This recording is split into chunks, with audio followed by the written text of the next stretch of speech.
नमस्कार विद्यार्थी मित्रांनो, माझं नाव सुहास भिसे. स्वागत आहे तुमचं सर्वांचं प्रदा करंट अफेअर्स मराठी या आपल्या मायबोली भाषेतील एज्युकेशनल यूट्यूब चॅनलमध्ये. विद्यार्थी मित्रांनो, आज आहे 4 जून 2024. आजच्या दिवसाचे जेवढेही चालू घडामोडीचे महत्त्वाचे टॉप प्रश्न बनत असतील ते सर्व प्रश्न आपण या व्हिडिओच्या माध्यमातून पाहणार आहोत. तरी सर्वप्रथम आपण जर नवीन असाल, पहिल्यांदा या चॅनलवरील व्हिडिओ पाहत असाल तर चॅनलला या ठिकाणी अवश्य सबस्क्राइब सुद्धा करून घेऊ शकता. ठीक आहे, चल तर मग आपण आजच्या व्हिडिओला सुरुवात करूया. त्या अगोदर कालच्या व्हिडिओमध्ये जो काही शेवटचा प्रश्न विचारला होता त्या प्रश्नाचं उत्तर जाणून घेऊया. काय होता प्रश्न? टिंबटिंब या खेळाडूंना तंबाखू नियंत्रणासाठी ब्रँड अँबॅसेडर म्हणून नियुक्त करण्यात आलेला आहे. तर बऱ्याच विद्यार्थी मित्रांनी अगदी योग्य उत्तर टाईप करून सांगितलं आहे. पर्याय क्रमांक बी, पी.व्ही. सिंधू हे या प्रश्नाचं योग्य उत्तर असणार आहे. तर पी.व्ही. सिंधू यांना या ठिकाणी तंबाखू नियंत्रणासाठी ब्रँड अँबॅसेडर म्हणून त्यांची नियुक्ती करण्यात आलेली आहे. क्लिअर? आता पाहूया विद्यार्थी मित्रांनो प्रश्न क्रमांक पहिला. टोटल संपूर्ण व्हिडिओमध्ये 12 प्रश्न असतील. सुरुवातीपासून शेवटपर्यंत व्हिडिओ काळजीपूर्वक पहा. एक एक प्रश्न महत्त्वाचा आहे. तुम्ही कोणत्याही एक्झामची तयारी करा. प्रश्न क्रमांक पहिला काय म्हणतो? ब्लूमबर्ग अब्जाधीश इंडेक्समध्ये आशियातील सर्वात श्रीमंत व्यक्ती कोण ठरलेले आहेत? प्रश्न क्रमांक पहिल्याचं योग्य उत्तर आहे पर्याय क्रमांक डी. परत एकदा या ठिकाणी गौतम अदानी हे या ठिकाणी अव्वल स्थानी आलेले आहेत. आशियामध्ये 1 नंबरला आहेत गौतम अदानी आणि 2 नंबरला या ठिकाणी आहेत मुकेश अंबानी. या गोष्टी महत्त्वाच्या आहेत, वारंवार एक्झामला कधी कधी विचारले जातात. ठीक आहे, पाहूया पुढचा प्रश्न. प्रश्न क्रमांक दुसरा.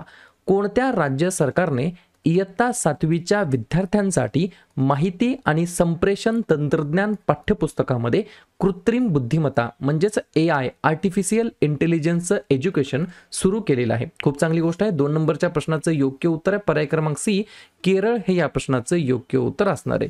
तर केरळ या राज्याच्या अंतर्गत या ठिकाणी इयत्ता 7वीच्या विद्यार्थ्यांसाठी माहिती आणि संप्रेषण तंत्रज्ञान पाठ्यपुस्तकामध्ये AI शिक्षण सुरू केलेलं आहे. हे जे काही या ठिकाणी उपक्रम सुरू करण्यात आला आहे याच्या मागचा उद्दिष्ट काय आहे? लिहून घ्या. आगामी शैक्षणिक वर्षामध्ये 4 लाखांहून अधिक विद्यार्थ्यांना AIची ओळख करून देण्याची आहे. या ठिकाणी जे राज्यातील तंत्रज्ञान शिक्षण वाढवण्याच्या दिशेने एक महत्त्वाचं या ठिकाणी पाऊल ठरणार आहे. त्याच्यामुळे या ठिकाणी अशा प्रकारचा डिसिजन घेण्यात आलेला आहे. पर्याय क्रमांक सी, केरळ हे या प्रश्नाचं योग्य उत्तर असणार आहे. केरळबद्दल सांगायचं म्हटलं तर लिहून घ्या. स्थापना झाली या राज्याची 1 नोव्हेंबर 1956ला. मुख्यमंत्री आहेत पिनराई विजयन, राज्यपाल आहेत आरिफ मोहम्मद खान आणि राजधानी आहे तिरुवनंतपुरम. या ठिकाणी 6 महत्त्वाचे राष्ट्रीय उद्यान आहेत: इरविकुलम, मठीकेतन, अनमुडी, पामबदुम, पेरियार आणि सायलेंट व्हॅली. आणि 4 महत्त्वाचे धरण आहेत: इडुक्की, मालमपुझा, पेची आणि कुंडाळा. पुढचा प्रश्न. प्रश्न क्रमांक तिसरा. निवडणूक आयोगाच्या मते भारताने 2024च्या लोकसभा निवडणुकीमध्ये 64.2 कोटी एवढं या ठिकाणी मतदारांसह जागतिक विक्रम केलेला आहे. म्हणजेच वर्ल्ड रेकॉर्ड या ठिकाणी प्रस्थापित केलेला आहे. 64.2 एवढं या ठिकाणी वोटिंग झालेलं आहे. तर त्यापैकी महिला मतदार किती आहेत अशा प्रकारचा प्रश्न आहे. 3 नंबरच्या प्रश्नाचं योग्य उत्तर आहे पर्याय क्रमांक बी, 31.2 कोटी एवढं या ठिकाणी वुमन वोटरची संख्या आहे. ही गोष्ट मला एक्झाममध्ये कदाचित विचारली जाऊ शकते. ठीक आहे, या ठिकाणी कोणी सांगितलं आहे? निवडणूक आयोगाने. तर लगेच आपण काय करूया, जाता जाता निवडणूक आयोगाबद्दल चर्चा करूया. इलेक्शन कमिशन ऑफ इंडिया हे तयार झालं 25 जानेवारी 1950ला. इलेक्शन कमिशन ऑफ इंडिया याचं या ठिकाणी वर्णन करण्यात आलं आहे कलम 324च्या अंतर्गत. या ठिकाणी दरवर्षी आपण मतदार दिवस नॅशनल वोटर डे हा आपण साजरा करतो 25 जानेवारीला. मुख्यालय आहे नवी दिल्ली या ठिकाणी. मुख्य निवडणूक आयुक्त आहेत राजीव कुमार 25वे. 2 निवडणूक आयुक्त आहेत सुखबीर संधू आणि ज्ञानेश कुमार. प्रथम मुख्य निवडणूक आयुक्त होते सुकुमार सेन आणि प्रथम महिला निवडणूक आयुक्त होत्या VS रमादेवी. या दोघांवरती बऱ्याच वेळेला एक्झाममध्ये प्रश्न विचारलेले आहेत. पुढचा प्रश्न. प्रश्न क्रमांक 4. RBIने 1991 नंतर प्रथमच UK मधून म्हणजेच युनायटेड किंगडम मधून किती टन सोने या ठिकाणी परत आणलेले आहे? 4थ्या नंबरच्या प्रश्नाचं योग्य उत्तर आहे पर्याय क्रमांक ए, 1991च्या नंतर या ठिकाणी UK मधून 100 टन एवढं या ठिकाणी गोल्ड वापस आणलेलं आहे. एक पॉइंट लिहून घ्या. 1991च्या सुरुवातीपासून ही पहिलीच अशी वेळ आहे जेव्हा भारताच्या स्टॉक्समध्ये एवढ्या मोठ्या प्रमाणामध्ये मौल्यवान धातूचा समावेश करण्यात आलेला आहे. तर पर्याय क्रमांक ए, 100 टन हे या प्रश्नाचं योग्य उत्तर असणार आहे. RBI मध्ये हा रिझर्व्ह आणण्यात आलेला आहे. तर RBI बद्दल लगेच आपण चर्चा करूया. फुल फॉर्म आहे रिझर्व्ह बँक ऑफ इंडिया. याची स्थापना झाली 1 एप्रिल 1935ला, ब्रिटिश काळामध्ये स्थापना झाली, मुख्यालय आहे मुंबई या ठिकाणी, आणि वर्तमानमधील 25व्या क्रमांकाचे या ठिकाणी गव्हर्नर आहेत शक्तिकांत दास असं त्यांचं नाव आहे. ठीक आहे. या RBI मध्ये या ठिकाणी 4 उपराज्यपाल आहेत, 4 डेप्युटी या ठिकाणी गव्हर्नर आहेत. कोण कोण आहेत तर पहिले आहेत स्वामीनाथन जानकीरामन, दुसरे आहेत MD पत्रा, तिसरे आहेत या ठिकाणी M राजेश्वर राव आणि चौथे आहेत TB शंकर. ठीक आहे. या ठिकाणी पाहूया पुढचा प्रश्न, प्रश्न क्रमांक 5. नुकतेच 2024 पॅरिस ऑलिम्पिकसाठी पात्र ठरणारा पहिला भारतीय पुरुष बॉक्सर कोण ठरलेला आहे? 5व्या नंबरच्या प्रश्नाचं योग्य उत्तर आहे पर्याय क्रमांक डी, निशांत देव असं त्यांचं नाव आहे. काय नाव आहे? निशांत देव असं त्यांचं नाव आहे. 2024 पॅरिस ऑलिम्पिकसाठी पात्र ठरणारा पहिला भारतीय पुरुष बॉक्सर हा ठरलेला आहे.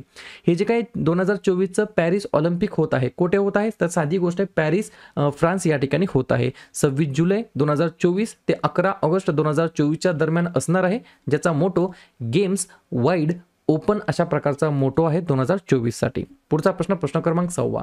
2024 मध्ये तेलंगणा राज्याचा कितवा वर्धापन दिवस म्हणून आपण साजरा केलेला आहे? फाउंडेशन डे म्हणून आपण सेलिब्रेट केलेला आहे.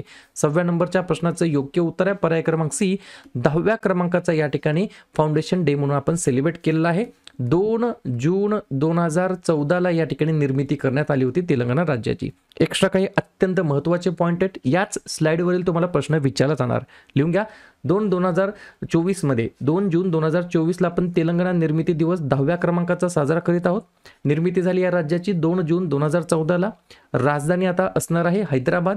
के चंद्रशेखर राव हे राज्याचे पहिले मुख्यमंत्री म्हणून कामकाज त्यांनी पाहिलेलं होतं. आत्ताचे मुख्यमंत्री आहेत AR रेड्डी, राज्यपाल आहेत CP राधाकृष्णन. आता या ठिकाणी महत्त्वाचे 2 पॉइंट्स आहेत. इथून पुढे म्हणजेच 2 जून 2024 पासून पुढे हैदराबाद, आंध्र प्रदेश आणि तेलंगणा या 2 राज्यांची संयुक्त राजधानी राहणार नाही. आता हैदराबाद फक्त तेलंगणाची राजधानी असणार आहे. 2 जून 2014 ते 2 जून 2024 या 10 वर्षाच्या काळामध्ये हैदराबाद संयुक्त राजधानी होत होती. कशाची? आंध्र प्रदेशची आणि कशाची? तेलंगणाची. आता या ठिकाणी अशा प्रकारची जी काही तरतूद असणार, जो काही आंध्र प्रदेश पुनर्रचना कायदा 2014 साली पारित करण्यात आला होता, त्याच्यानुसार 2 जून 2024 पासून आता हैदराबाद फक्त आणि फक्त तेलंगणा राज्याची या ठिकाणी राजधानी असणार आहे. पुढचा प्रश्न, प्रश्न क्रमांक 7. UN मध्ये भारताच्या पहिल्या महिला स्थायी प्रतिनिधी कोण होत्या? 7व्या नंबरच्या प्रश्नाचं योग्य उत्तर आहे पर्याय क्रमांक बी, रुचिरा कंबोज असं त्यांचं नाव आहे. ते या ठिकाणी UN मध्ये भारताच्या पहिल्या महिला स्थायी प्रतिनिधी म्हणून कामकाज पाहत होत्या. मग त्यांचा प्रश्न आज का विचारला तर नुकत्याच त्या या ठिकाणी रिटायर झालेल्या आहेत. तब्बल 35 वर्षांच्या सेवेनंतर त्यांनी या ठिकाणी रिटायरमेंट घेतलेली आहे. त्यांनी भूतान, दक्षिण आफ्रिका आणि युनेस्को या ठिकाणी भारतीय दूत म्हणून कामकाज केलेलं होतं. रुचिरा कंबोज 2 ऑगस्ट 2022 रोजी न्यूयॉर्कमधील भारताच्या स्थायी प्रतिनिधी किंवा राजदूत या ठिकाणी बनलेल्या होत्या. तर पर्याय क्रमांक बी, रुचिरा कंबोज असं त्यांचं नाव होतं, जे UN मध्ये भारताच्या पहिल्या महिला स्थायी प्रतिनिधी म्हणून त्यांना या ठिकाणी नियुक्त करण्यात आलेलं होतं. लगेच आपण काय करूया, प्रथम नियुक्त झालेल्या महिलांवरती आपण चर्चा करूया, किंवा वेगवेगळ्या क्षेत्रामध्ये प्रथम कामगिरी या ठिकाणी करणाऱ्या महिलांवरती आपण चर्चा करूया. लिहून घ्या. नासाचे मार्स रोवर चालवणारा पहिला भारतीय अक्षता कृष्णमूर्ती. 8000 मीटर उंचीची 2 शिखरे माउंट एव्हरेस्ट आणि माउंट मकालू 16 दिवसांमध्ये सर करणारी पहिली भारतीय महिला गिर्यारोहक सविता कंसवाल. घोडेस्वारीमध्ये अर्जुन पुरस्कार मिळवणारी पहिली भारतीय महिला दिव्यकृती सिंग. जागतिक टेबल टेनिस विजेतेपद पटकावणारी पहिली भारतीय महिला श्रीजा अकुला. भारतीय सैन्यामध्ये सुभेदार पदावरती असणारी पहिली महिला प्रीती रजक. दक्षिण रेल्वेची पहिली ट्रान्स वुमन प्रवासी तिकीट परीक्षक सिंधू गणपती. BSF दलाची पहिली महिला स्नायपर सुमन कुमारी. आणि अलीगड मुस्लिम विद्यापीठ पहिल्या महिला कुलगुरू बनल्या नईमा खातून असं त्यांचं नाव आहे. पुढचा प्रश्न, प्रश्न क्रमांक 8 विचारला जाऊ शकतो. देवरा केशवी प्रकाश मनू किंवा DP मनू असं सुद्धा एक्झाम मध्ये विचारलं जाऊ शकतं. ठीक आहे. बऱ्याच वेळेला यांचं नाव असं घेतलं जातं DP मनू, पूर्ण नाव कदाचित विचारलं जाऊ शकणार नाही. तर DP मनू हे कोणत्या खेळाशी संबंधित आहेत? तर पर्याय क्रमांक ए, भाला फेकणे जेवलिन थ्रू या खेळाशी हे संबंधित आहेत. 2-3 पॉईंट लिहून घ्या. DP मनूने तैवान ॲथलेटिक्स ओपनमध्ये भालाफेकमध्ये सुवर्ण पदक जिंकलेलं आहे, त्याच्यामुळे हा प्रश्न विचारला जाऊ शकतो. अन्य 2-3 पॉईंट लिहून घ्या. महिलांच्या 100 मीटर अडथळा शर्यतीमध्ये नित्या रामराजाने रौप्य पदक पटकावलेलं आहे. तिसरा पॉईंट लिहून घ्या. नयना जेम्सने तैवान ॲथलेटिक्स ओपनमध्ये महिलांच्या लांब उडीमध्ये सुवर्ण पदक पटकावलेलं आहे. हे जे काही तैवान ॲथलेटिक्स झालं होतं ओपनमध्ये, याच्यामध्ये टोटल पॅरा भारताने आपल्या 7 पदके जिंकली आहेत. 3 सुवर्ण, 3 रौप्य आणि 1 कांस्य, अशा प्रकारे 7 पदके मिळवलेली आहेत. पुढचा प्रश्न क्रमांक 9. WHO कडून आरोग्य सेवांच्या प्रचारासाठी 2024चा नेल्सन मंडेला पुरस्कार कोणाला मिळालेला आहे? 9व्या प्रश्नाचं योग्य उत्तर आहे पर्याय क्रमांक डी, निमहंसा असं त्यांचं नाव आहे. काय नाव आहे? निमहंसा असं त्यांचं नाव आहे. 2024च्या नेल्सन मंडेला या पुरस्काराने त्यांना सन्मानित करण्यात आलेलं आहे. कशासाठी? तर WHO कडून आरोग्य सेवांच्या प्रचारासाठी त्यांना या पुरस्काराने सन्मानित करण्यात आलेला आहे. प्रश्न कशा संदर्भात आहे? महत्त्वाच्या पुरस्काराबद्दल. तर लगेच आपण वेगवेगळ्या क्षेत्रामध्ये वेगवेगळ्या व्यक्तींना वेगवेगळ्या कामासाठी देण्यात आलेल्या पुरस्कारांवरती चर्चा करूया. लिहून घ्या. टागोर साहित्य पुरस्कार देण्यात आला सुकृता पॉल यांना. विटली गोल्ड अवॉर्ड 2024, ज्याला आपण ग्रीन ऑस्करने ओळखलं जातो, तो पुरस्कार देण्यात आला पूर्णिमा देवी बर्मन यांना. गोल्डमन पर्यावरण पुरस्कार 2024, ज्याला आपण ग्रीन नोबेलने ओळखतो, तो देण्यात आला अशोक शुक्ला यांना. न्यूजवीकची 2024ची जगातील सर्वोत्कृष्ट रुग्णालयांच्या यादीमध्ये मेदांता गुरुग्राम हे या ठिकाणी अव्वल स्थानी आलेलं आहे. World press photo of the year पुरस्कार 2024 मोहम्मद सालेम. आंतरराष्ट्रीय बुकर पुरस्कार 2024 Jenny Erpenbeck. Global pride of Sindhi पुरस्कार 2024 हा देण्यात आला पवन सिंधी यांना. फाईडद्वारे ग्रँडमास्टर शीर्षक हा देण्यात आला वैशाली रमेश बाबू यांना. आणि नेल्सन मंडेला पुरस्कार 2024 हा देण्यात आला निमहंसा यांना. पुढचा प्रश्न क्रमांक 10. भारताच्या सर्वोच्च न्यायालयाची मंजूर न्यायिक शक्ती किती आहे? 10व्या नंबरच्या प्रश्नाचं योग्य उत्तर आहे पर्याय क्रमांक सी, 34 या ठिकाणी काय आहे? तर मंजूर न्यायिक शक्ती आहे. 2-3 पॉईंट लिहून घ्या.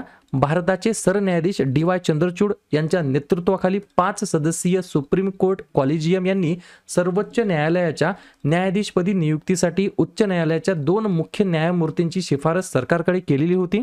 सर्वोच्च न्यायालयामध्ये आता 7 पदके रिक्त आहेत, तर न्यायालयीन संख्या 34 इतकी मंजूर आहे. केंद्र सरकारने 3 उच्च न्यायालयाचे मुख्य न्यायाधीश आणि 2 उच्च न्यायालयाच्या न्यायाधीशांची नावे मंजूर करणं अपेक्षित आहे.